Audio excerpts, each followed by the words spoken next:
BJP सरकार रे महा घोटाला महा दुर्नीति आज हूँ ओपीएससी परीक्षा चली पिला परीक्षा सेंटर को जीवा पूर्व टंका दे सारी चाकरी पाई आउ से टंका कारबार का संगे रही ना गौरांग साहू ओपीएससी मेंबर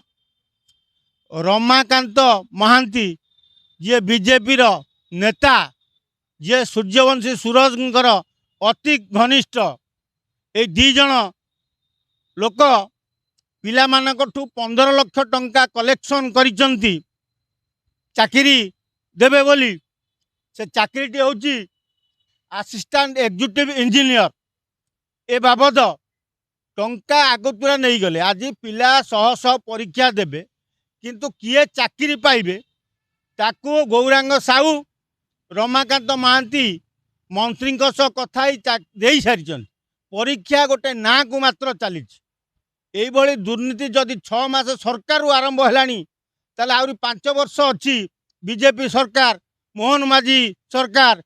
ताने कौ रेट्रे दुर्नीति आरंभ कले ये सरकार जदि एमती मुह पूरे खाइबा आरंभ करेंगे 5 वर्ष भितर ओडिशार गोड़ी माटी ये खाईदेवे तेणु जदि भलरे भलरे राज्य चलैबार अच्छी ये खाइबा बंद कर मोहन सरकार तम मंत्री सूर्यवंशी सूरज को पचार कौन पाई पिला मानन को परीक्षा कराउचंती किंतु पैसा आग नहीं जाउचंती आ परीक्षाटा कौन गोटे प्रहसनता माने तुम तो चाकरी देव जाको फाइनाल कर देछ तांकर तो पैसा नहीं सारछ आ पिला शुक्लारे बसी कौन परीक्षा देबे भल भल पिला मेरिट पिला चाकरी पाइबेनी ए खगा बगा को नहीं तुम चाकरी देव काली सकाल ब्रिज कला को ब्रिज रड ठीक जाई न भुशुड़ी पड़ो रास्ता मो कला को 3 दिन 15 दिन पिचु उठी जाऊ तेणु एति बेलू मोहन सरकार जो यही कार्य कले आगू बहुत केलेंकारी अच्छी मोहन सरकार मुखा वज्रकिला खोल